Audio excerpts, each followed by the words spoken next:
Hi, I'm Karan Thapar. Over the last few years, I hope you've been watching my program, The Interview on the Wire. During that period, I've interviewed doctors, politicians, businessmen, scientists, authors, and even the occasional Nobel laureate. For me, it's been exciting. I hope it's been enjoyable for you. But these, as you know, are tough times, and if this program is going to remain bold, independent, and sometimes even defiant, then I think we need your support.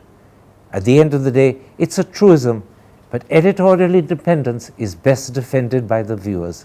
So if you would like this program to remain the way it is, forthright, outspoken, and interesting, then would you consider supporting us? All you have to do is to click on the description at the bottom. But more than anything else, I hope you will continue to watch the interview. Your viewership means an awful lot to me. Thank you for your time. Goodbye.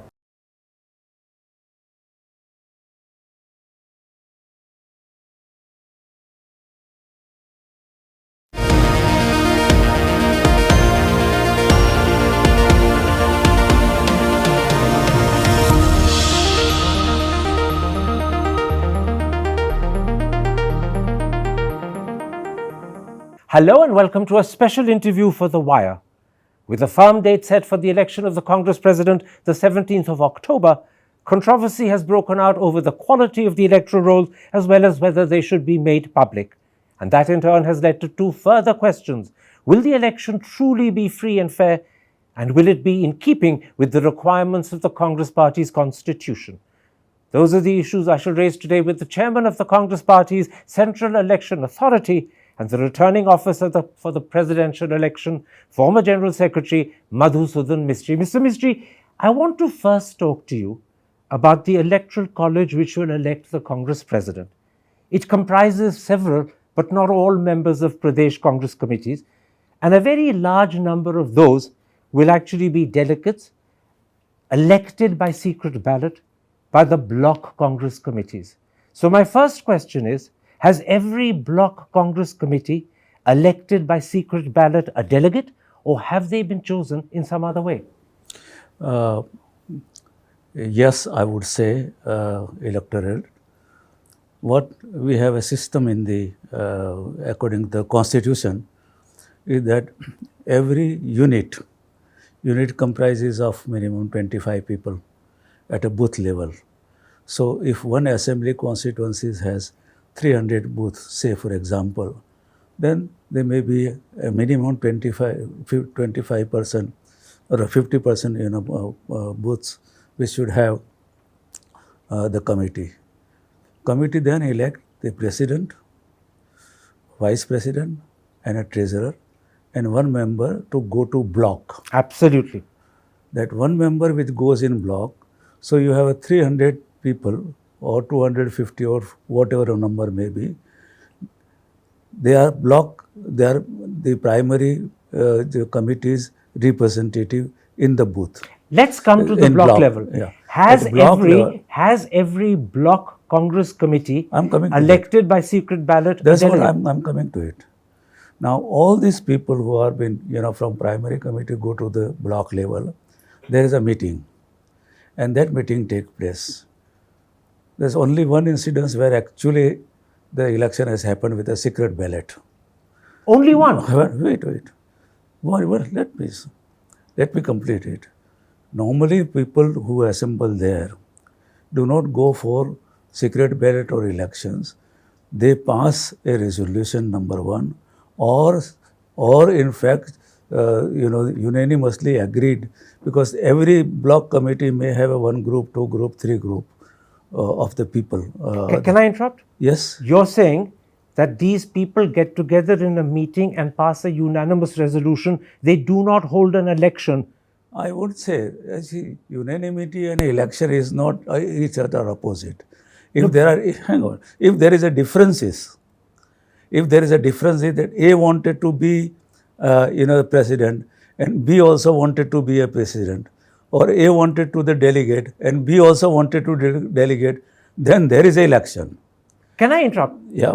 Article 11AA1 of your party's constitution. Yeah. I'm reading it out.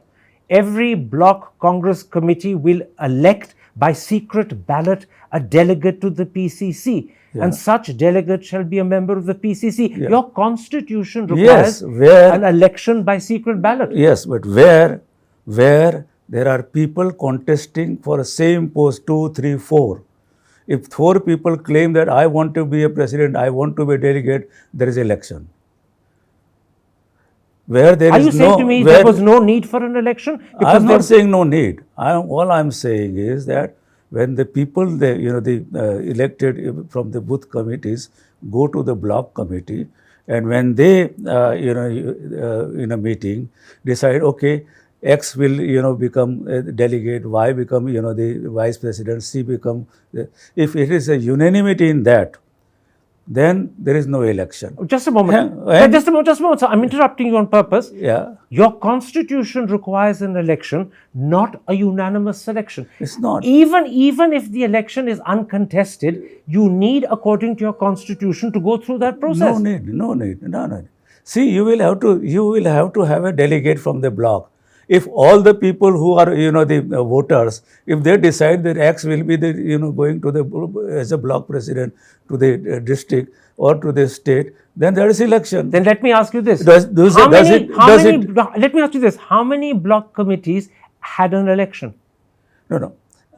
See, but you must know that. Where there is no unanimity, there is an election. But how many elections were there? How many elections were there? We didn't have, the incidents for that matter into, at every... No, but you're not answering my question, sir. How many block committees chose their delegate by election? That's what I'm saying. See, you are differentiating two things.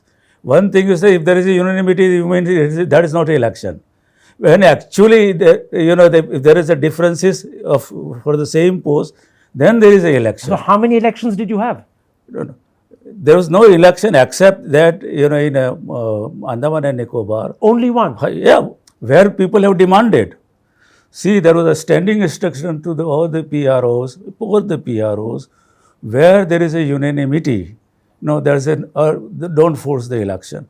Where there is in fact, there is a differences of one group want to be, or one person want to be the delegate, second person also want to give the election them. There's no problem. So let me repeat what I think you've said for clarity. Where there were more than one candidates, there was an election, but that only happened in one place, the Andamans. Yeah. Elsewhere, there were no contests, and therefore there was no election. Are you saying that this can't be an election? If unanimously person is select the nominee? Yes, I am, and I'll explain why. Yes, I am, and I'll explain why. Even when an election is uncontested, you need to go through the process of the election because your constitution specifically says so. What you've done is to arrange a meeting where people have unanimously decided to support one person. Why? Who are we to force it?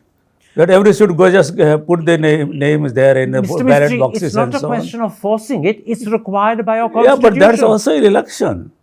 In any society or anything you place, there is no physical election whereby you have to put the paper. Right. If the people have agreed to a person to become a vice president or the president, he is elected. I'll tell you what the problem with your procedure is. That word of mouth can be passed down to say that the High Command or the General Secretary or someone else would like A or B to be chosen, and people fall in line. No question of that is how India functions. No question of the president and others intervening in it. It is in fact independent body within the Congress Party constitution, and those who are the chairman and the members can't hold any other position when they accept this position. But tell me this: do you believe that in choosing the delegate from the Block Congress Committee, you have fulfilled the requirements of your constitution? I object to what this choosing. It's not choosing. It is in fact agreed to a person or a B person. But have you fulfilled the requirement of your constitution? So it satisfies the constitution. It is not that physically everyone has to just go and put the vote. Okay, let's come to the second issue. Yeah. Let the audience decide whether your way of choosing by secret ballot the block delegate is the correct way or not. Your constitution says a secret ballot election is required. You're saying, in fact, if they've unanimously agreed on a particular person, there's no need to force an election. Yeah. Let the audience decide whether that is the correct fulfillment of your constitution. Let me come to a second issue. Okay. The electoral college that chooses the Congress presidents also comprises several presidents of district Congress committees. These people have to be elected to the presidentship of the DCCs. Were they elected to the presidentship, or were they appointed in some other way? It's not appointed, I tell you. The electoral college for the president is a block, the representative. Now there are nearly 9,000 or so block, our as well as the administrative block. More than 9,000 are the delegates in this. They elect the president.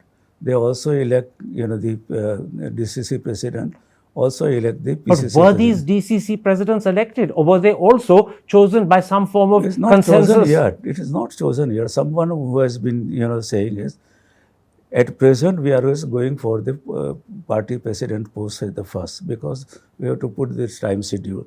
So we have the electoral college ready to elect the AICC president. Absolutely, and Yeah. that electoral college will comprise some presidents of DCCs. No. Now, there's not a single president of the DCC in the electoral college? No. It is a delegate, block delegate only, who in fact vote for the Congress president. So just clarify this for me, because it's an important point you're making. Is it only block delegates who form the electoral college? Yes. Are there no DCC presidents? Because No. remember, DCC presidents are part of the PCC, Yeah. and the electoral college that chooses the president is part of the PCC. So I'm asking you, is any DCC president part of the electoral college? No. The electoral college, in fact, they elect DCC president, PCC president, PCC executive, All India Congress Committee members, and also Absolutely. So DCC AICC. presidents are part of the electoral college. No, it's not. They're not. They are not. There's not If someone has seem to have not read the constitution.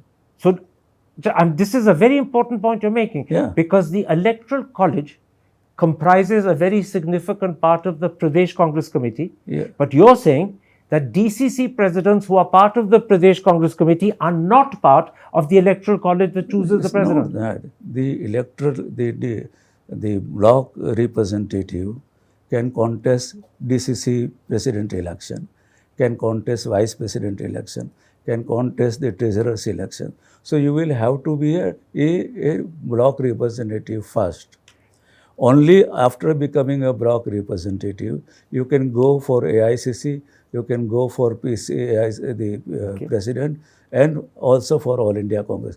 The DCC president, vice president of the state don't elect AICC, the president. Okay, let's then come to the third part of the electoral college. Okay. Your constitution suggests that Congress legislature parties elect members who are part of the PCC Yeah. up to a certain fixed percentage, 5%. 5% or 15%, Yeah. right? Are those people part of the electoral college? Yes. 5% are the part of the electorate because they are delegates. In which case, have Congress legislature parties actually elected people as delegates? Sure, because I have not seen the list of the delegates so far, because it's a huge in a number. But that has been given to the PRO, and PRO follows our PRO means Pradesh Returning Officers. They follow this. But you're saying a very important thing. You're categorically assuring me Yes. that Congress legislature parties elected their delegates. Yeah. They did. Yeah. You're sure of that? Yeah. See, even if you don't, they will just come rushing to you. No, because I tell you So why. no legislative party will be without their having the representative. I'll tell you in the why bloc. I asked, because several Congress MPs have said to me, no such election has They may ever not been have held. an idea.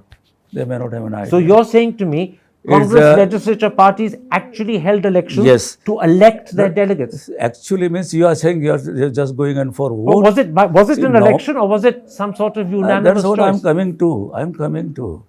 See, the leader of the House or leader of the opposition, chief whip, and the PRO and others, they decide and sit and decide the 5%, which 5% has to go to their. But this is not an election at all. This is a decision taken by 4 or 5 men. It's not for 5 name is this. I tell you this. But you just said so. These are the people, in fact, who will have 5%. If you have 60 people, 70 people as a legislature, you will have to elect 3. Once again, I have Once to they Mr. demand the Mistry, election. Once again, I have to point out to you, Article 11AE of your constitution specifically says that Congress legislature parties have to elect the delegate. You're saying that 4 or 5 people who you name get together and choose See, them. what That's not an unfortunate- election. See, you are in fact mixing two things. I'm not mixing anything. No, what you are saying is that if the people meeting in a meeting, and they come to a consensus that A or B or C should be the delegates, and so you don't treat that election. The question what is that what an you see honest is consensus? actually it should be a box, it should be a ballot, it should be a printed, it should be going. Only then it is considered as a ballot. That is what your constitution requires. I mean, constitution also says that constitution doesn't say that the procedure is not as a procedure. Well, hang on a second. The constitution clearly says an election by secret ballot. It's there. Article Article 11A1. No, it's wrongly interpreted, in fact. Wrongly interpreted, sir. It's written in black and white. Let me repeat it. Yeah. Every block Congress committee shall elect by secret ballot. No, you are only insisting that only those who will, file or vote will, or the process for giving a vote only be considered as an elected. And I'll tell otherwise you why not. I'll tell you why I'm insisting on it. Yeah. Because it is quite possible when things happen at meetings by what you call consensus that in fact the General Secretary or someone else appointed by the High Command is passing a message to tell them to do it. No, hang on. It is not General Secretary. It is the district, the returning officer. Yes, messages are passed down the line. No, it is independently. They are being put not from the same district, not from the same state. If the district returning officer from the other state will go to somebody from Assam will go, in fact, to Uttar Pradesh will go to, the Orissa people may go to, in Goa and so on. Okay. It's not that. Let me sum up what we've established so far. Yeah.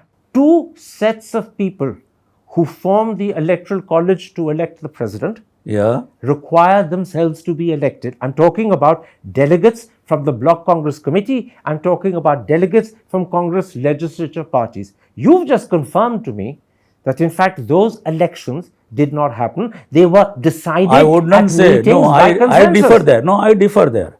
But you just said it. No, you are saying, you are putting a word in my mouth. In fact, what you are saying is that this is not to be treated as election. Absolutely. Because they have agreed. I say, that where these people are unanimously agreed, and come to a conclusion whereby X or Y or Z, should be representative as a president, vice president, and so on. Why are you forcing an actual ballot to them? Because your constitution requires it. No. You see, that's the difference. Where you treat that this is not election, we say it's an election. All right? Yes. That's a very interesting way of putting it. What I call an election, you don't think is necessary.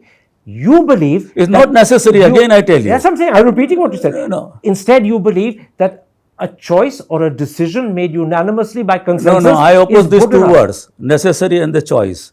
It is not choice. It is in fact the agreed unanimously by people to have A or B or C or D to represent them into the and block. There is no word of mouth coming down from the top telling them to do this and to do that. You saying this process are taking place in the in the presence of General Secretary and so on. I am saying there are district the representative, there are district returning officer, there are block returning officer, there is an assistant the returning officer, and there is a Pradesh returning officer, which is an independent body. Let me tell you why. Let me tell you, Mr. Mistry, why I'm saying, and I'm repeating it, why I'm saying that word of mouth from general secretaries often gets passed down. I'll give you an example. I believe, I'm told, by 2 or 3 different Congress MPs, not one, but 2 or 3 different Congress MPs have told me that in the case of Kerala, 1 or 2 of the delegates who were elected or chosen or appointed for the Block Congress Committee then either died or decided to opt out, and they were replaced by names nominated by Mr. K.C. Venugopal, who's a General Secretary. If it's happened in Kerala, it's likely to have happened elsewhere as well. Listen, to become in a block is not an easy task as a block representative. You will have to make members. and members fight. I have incidences where the top people of the fight for one delegate among the groups and so on. And to decide that, it's take a huge, But tell me, is the example I've quoted of Mr. K.C. Venugopal nominating someone to replace a person who died or dropped out correct? No. Is it correct or wrong? No. It's not correct. No, I take a decision outright in the saying that those who in fact who have died, who have left the party, or who have in fact defected to somewhere else, those seat has to remain vacant, and we will fill it after the presidential So there is election. no instance of Mr. K.C. Venugopal nominating a name. No, I deny that. No. Okay, because the audience will hear you. I will happily accept your denial. I'll just point out to you, 3 or 4 different Congress MPs told me this had happened. You're saying it's not true. If that may be earlier, I have no idea. But when the matters come to us, or any such incidents come to us, I have given an instruction to the all PROs. Those who have defected, those who have died, those who have left the party and so on, those seats remain vacant, and we will fill it after the presidential election. Then how do you respond to the question that the election that will be held on the 17th of October is not happening in a way that the Congress party's constitution specifically requires? At least in one sense, it's not happening correctly because specific elections by secret ballot haven't happened. You're quite happy to accept an alternative, but they haven't happened. I am here simply because to satisfy the audience and so on. Those who are trying to create an impression as if this is not fair and free, you will see on the 17th October. But let me tell you our preparations. We are issuing an identity card to all the elected delegates, which is more than 9,000, that is one. We will be holding, if there is more than one candidate, and if he or she don't withdraw, then there are more than 2 candidates or more than one candidate. In that case, the election will take place in every state. All the PROs and APROs will be there as a returning officer in the process. I understand that. That is when we That's get... where I say But Mr. that a free and fair election will be taken. That is one. But there's one problem. You're talking about the actual voting when the election starts. Yeah. I'm talking about the constitution of the Electoral College. Yeah. In terms of what your constitution stipulates, the need for elections by secret ballot, they haven't happened. It is a secret ballot now. This will be a secret ballot. No. A secret ballot will happen at the stage when people are voting for the president. Yeah. It didn't happen when they were actually... How would you force when one don't demand? This is the point. But do you think that I should just go on forcing each and everybody that you just vote simply, even if unanimously you have elected a one person, that you've just put the vote? But I just gave you the example which you dispute. That's what I'm saying. Venugopal appointing people I to say that replace is wrong. people. That is wrong. I say And it's happened in no other case. No such thing will happen and happen. You assure me it's Yes, never I happened. assure you. Okay. So when I assure you. So when Ghulam Nabi Azad says in his resignation letter, and I'm quoting him, the entire organization election process is a farce and a sham, many people say he may be right. You're saying he's not. See, he was a senior leader until recently. I was in Rajya Sabha. He was our leader of the opposition. For years, he has been general secretary in the number of the state in this so on. Do you think he has not gone to in this process? Is he saying that? Did he ever demanded election anywhere? Anybody who has been writing had demanded the election in their own constituency, own block, own district. We say, I'm ready. None of them, I tell you, none of them has asked the election for in that area. Okay. Well, hang on. Now, if they say is a rogue and it is a so the word that you said has been used is what were they doing over these years? How it is different from them? It is much more fair and in fact the unbiased election. So long I am as a chairman of the Central Election Authority. You give me that promise as the chairman of the election authority. Yes. And you give me your promise as chairman of the election authority that the electoral roll has been properly drawn up. Yes. It's if anyone can point me out a single person's name which has been added by us or by anybody without or whatever the names which has come from the PRO, I will just let them find out and tell me us. Okay. So if anyone has added a name or nominated a name, you will scratch it out. See, there is a standing instruction. If someone is brought to my notice, I will scratch it out. Immediately. Yes. Including, Yes. including if it's done by someone like K.C. Well, Venugopal, as is just alleged. don't waste a mention name, because you have been mentioning the name 3-4 times. Deliberately. That's not fair. Deliberately. Mari drashti. Yes. Deliberately. It's not fair, in fact. In fact. But I tell I where did it comes because to he's a my general notice. secretary. I instructed all the PROs that those who have died, those who have left the party, those defected in the party, their names should be struck. And and that election will take place after the president's election. Let's then come to another subject. Yes. So far, we've been talking about what I call the integrity of the electoral roll. Yes. And the real difference between you and me is over this question of whether an election was necessary or whether a meeting by consensus or unanimity, where there is no second candidate, can decide on the person. I have pointed out to you that your constitution specifically requires an election. You're saying you can't force an election. You are putting certain things. There's no second candidate. If there are second candidates, still they come to the... I say, if there are second candidate, two candidates, let there be election. I'm saying, if there is unanimity only on one person, then there is no election. But if there are more than one person or two person, even at the block level, give the election. Let's then come to a second issue, because it's one that has been raised by senior Congress MPs, and I'll name them because they've been named in the public. Shashi Tharoor is one, Kirti Chidambaram is another, Manish Tiwari is a third, Anand Sharma could possibly be one as well. They have said that the electoral rolls should be made public. You've refused to do so. Why?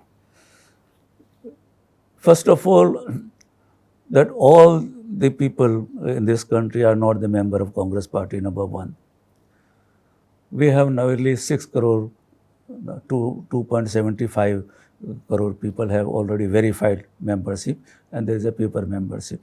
It comes to nearly 6 crore people that which elect the bloc. The bloc elected Congress president, in fact. All bloc delegate has a right to file a, the nomination if he or she wishes to. They say the number one. This entire process, we say, it doesn't stop anyone for filing nomination. Number one. But you have to I'm coming to it. I'm coming to it. Those who intend to file the nomination for the presidency, first avenue available to them, he can collect the 10 delegates from his own state. But how do they know they are on the electoral roll and they're delegates? If I belong to Kerala, in case of Shashi Tharoor, or if I am from Punjab, in case of Mr. Manish Tiwari, I will go to the PCC office, and they have a list of the delegate. They select 10 people as a supporter and file a nomination. But why not I'm coming to second. I'm coming to second. I'm just telling you what are the avenues available to them and why they are insisting for making it public at the website. I'm coming to it. Number two, we are issuing, there's one. So any person from any state can collect 10 people. If I am from Gujarat and if I wanted to file a nomination, I will pick up the 10 people from my own state. The list is available in the PCC. Ask them to support me, and I will file a nomination. That is one. Second thing which is available is we are printing the identity card, and we will be issuing it to all the members before 16th or 17th of this month. Anyone who wanted to make me as your supporter or his or her supporter, and ask simple question whether you have identity card. If the identity card, it is a member. What is their argument is, how can we know if we want to choose people from different state as our supporter? I am saying there are avenues available. You will ask them for an identity card, and if the person has an identity card, they are the member, and whatever the requirement is there in the filing a nomination, the requirement is already in the identity card. Number three. Point of principle here. Don't people have a right to see the electoral roll? No, I'm talking about everyone. People have a right. I can't have 9,000 people, coming and going to us and give us the electoral roll. Because every member has an electoral roll. Those who are filing it, let's have a copy. And why can't they wait 3-4 days? I'll give you a second reason why people believe the electoral roll should be made public. It's because there's a great belief that many of the names on the electoral roll have either died or, as I've said before, have been put in as nominees to replace others. These have to be weeded out. They want assurance that the electoral roll is sincerely and properly drawn up. After the issues were raised, Anand Sharma ji spoke to me. We spoke to each other. Shashi Tharoor spoke to me. I spoke to him. Manish Tiwari, after writing a letter and going to the press first, and then I got a letter to. There are also Mr. Karthikeya Chidambaram, and also they wrote me a letter, but they gone to the media first and so on. I'm saying, I tell them, you give us me a single example where the name is being added or where there is a issue that this the doubt that this is not a member, the person is been nominated by X, Y, or Z. And have they been reassured? Sorry? Have they been No. No. That's my grievance against to them. That you give us don't go for general for the sakes. You are putting us on a website for what? I'm asking them, why do you want to put on a website? Why should not the electoral roll be on the website? Because we don't know. Once it goes on a website, nobody knows how it will be used. There are a lot of people who are interested in it. What misuse are you worried about? I don't want to reveal it. There are people, there will be an institution, there will be You are determined that the electoral roll will not be made. I'm not saying it is not public. I say those people who are asking it, this will be available to them, or through the two way. First, you can get it from your state. Second, that you get it from the identity card. Third, that you get it from the person who has in fact filed a nomination. Let me put this to you. You are adamant about not making the electoral roll public. However, under Article 8B and under Article 7(1)(a) require that district Congress committees, and I'm quoting, publish the preliminary roll of members every 3 years. Now, if your DCCs are required by our constitution to publish the preliminary roll of members, these are two different things. They are publics, they are in for their members, that who are the people and who have become the members. We are publishing it for our members who at the state level, whoever wanted to see it. But why you want a copy for? I just don't understand. Because it will then assure people. Because it will not remain in their hands. Mischief or trickery. I tell you, it will not be remaining in there how it is to be used. They just, with a bona fide interest, they will be asking, I agree with them. But then it is gone from out of their hand. Nobody knows, how it will be. This is 9,000, 10,000 people. So the reason you're not publishing it and making it public is because you're scared that misuse. Not scare. I'm not saying scare. Again, I tell you. You want to prevent misuse. Again, I tell you. There are already the people and so on who really wanted, say that this is to be used at number of ways. So I don't want to reveal it. So it's misuse that you are preventing. I'm not saying I'm preventing. I'm saying those who wanted to it. Even from these people, take it from on the day of the nomination. They can come with the Shashi Tharoor, they can come with Manish Tiwari, they can come with Mr. Karthikeya. But you won't. You have it, let them file a nomination, I will give it to them. But you won't tell me what sort of misuse you fear. No, I don't want to. I don't want to tell. I can presume, and I can see to it that how this can be used, the way this politics going on in this country. I have enough experience of Gujarat. And I have enough experience of the people. I will accept your word. Yes. Let's leave it again to the audience to decide whether this is a valid reason or not. Okay. Let the audience decide. Okay. I have two more questions I want to put to you before I end the interview. Yes. In the event that Rahul Gandhi is persuaded to contest the Congress presidential election, will you permit? Will you?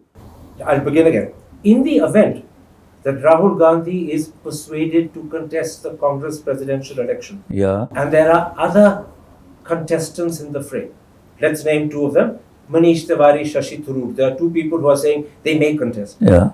So in the event Rahul contests and there are other contestants in the fray, will you permit PCCs to pass unanimous resolutions endorsing Rahul Gandhi and thus preempt the election? I don't come in picture.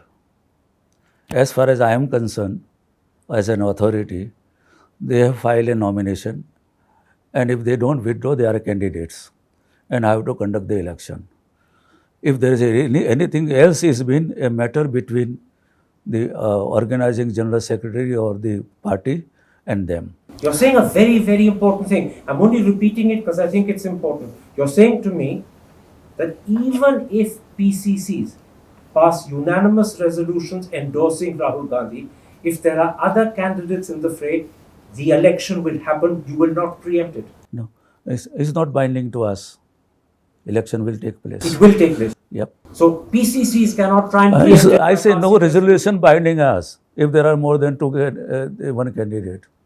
This is a very important reassurance you've given. Yes. Because again, it's no secret. No. Many potential candidates who are thinking of standing are worried. That is their PCCs apprehension. might pass a resolution. Their apprehension. Let them pass through the process. That's my problem with let them take an interest into the election process. I know how that we have past these 5 months literally been after making the members processing when that in fact completing the process. Okay. Let them take interest. I will be very happy. But you've given a very firm categoric assurance. Yes. That if there are more than one candidate for the presidential election, yes, it will happen. Yes. And you will not preempt it. Not preempted. I have not to preempt. No. I am saying it is between the matter between the organization and others. I am we are in the Central Election Authority. We are concerned if there is more than one the candidate. Election will take place irrespective of who the person is. Absolutely. Let me come then. That's it. Let me come to the second question I want to ask you. There are reports. You may have heard the reports yourself that despite announcing a free and fair election, the High Command or someone in Delhi may anoint a particular candidate and then send word of mouth that this is the person everyone should vote for. Now, as chairman of the Central Election Authority, will you permit such directions to be sent by Delhi, or will you protest and say this is not how a free and fair election is fought? How it concerns to me? I am a Central Election Authority. That is their party matters. I am concerned with the people who are filing nominations. Whatever internally they do is their issues, not mine. Mine concern is to conduct. I have concern to conduct the election and freely and fairly and free and fair. Whereby, if there are 4 candidates, 2 candidates, 3 candidates, there will be a ballot. There will be a returning officers who will be the ballot will All of that I understand. Yes. The problem is this. In a multi-person... I don't... Let me finish and then you answer. Yeah. The problem is this. In a multi-person election, where there are more than 1 or 2 candidates, if word of mouth from the High Command or from Delhi goes down, that this is our preferred candidate, we've anointed him or her, vote for him, it will cease to be free and fair. How you involve me in this as chairman? Because you can raise your voice and say, no, this is not how see, it free doesn't come to happen. me at all. If internally, if you 3 people agree to it, what else will do? And if you come to 1 person or 4 person or 5 person.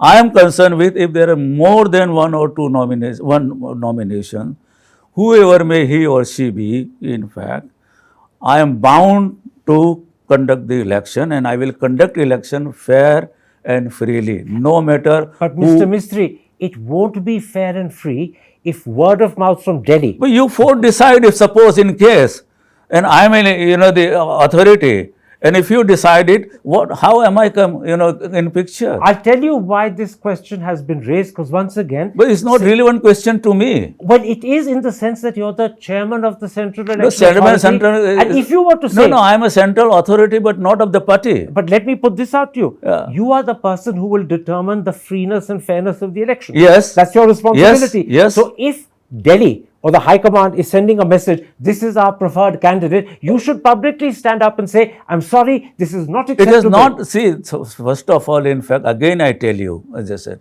my job is to conduct the election free and fairly, with giving every equal opportunity to every candidate, in fact, whoever is in the flow.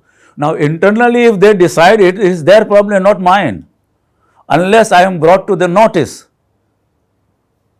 It's not mine. You don't think there is a moral responsibility on you as chairman of the election authority No, to say, as I- sorry, yes, this is it's not a how moral free elections It's a happen? moral responsibility, not, but a constitutional responsibility. If they, in the that no one can do a propaganda, no one can try to in fact demean any other party. That is in fact under the constitution.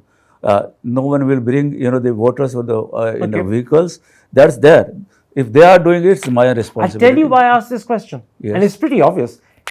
There is a lot of concern that in fact the Gandhi family will announce who is their preferred candidate. And if you don't intervene, then it will become a proxy candidate who will win and it will become an unfair It election. doesn't open avenue for me to intervene. In fact, how is it? Tell me, even if hypothetically, how I intervene. By Tell simply me. protesting in No, public and saying this is not right. that. See, the president of the party or the group of the people, there may be 2, 3, 4 group even in the election, in this election. If they decide internally in this, it doesn't concern me. Okay, you've made your position clear. You believe that this is something, if it happens, you cannot intervene and stop. Again, I tell you, I have no, in fact, constitutional responsibility to intervene to it. Okay. You say it's a moral responsibility, but internally, if any person can decide, suppose even those who wanted to file a 5 out of 5, there's 2, 3, they come to conclusion saying that 3 withdraw and 2 remains. How would you intervene? Okay. Will you say that you don't withdraw? Mr. Mistry, we've discussed a whole range of issues, from the integrity of the electoral rolls, including the question whether the rolls should be made public, through to concerns people have about PCCs endorsing a particular candidate or an attempt being made by Delhi to suggest to voters, this is the preferred candidate, go for him. We've discussed a whole range of issues. I'm going to end with one simple question. Congress is a very important party. And Congress is a very important party. Yes, yeah. And a lot of people care deeply about the freeness, fairness and integrity of the election.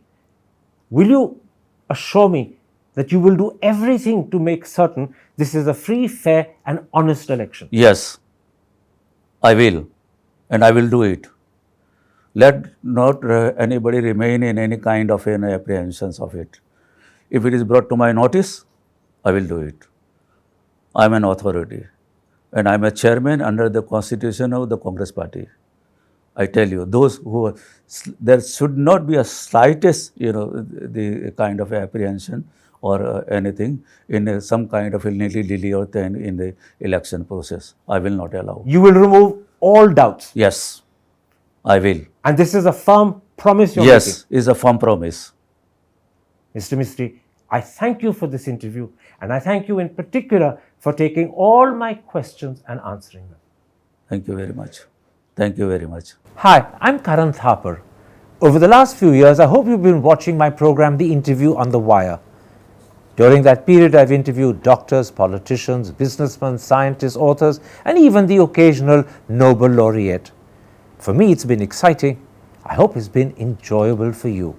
But these, as you know, are tough times, and if this program is going to remain bold, independent, and sometimes even defiant, then I think we need your support. At the end of the day, it's a truism, but editorial independence is best defended by the viewers. So if you would like this program to remain the way it is, forthright, outspoken, and interesting, then would you consider supporting us? All you have to do is to click on the description at the bottom. But more than anything else, I hope you will continue to watch the interview. Your viewership means an awful lot to me. Thank you for your time. Goodbye.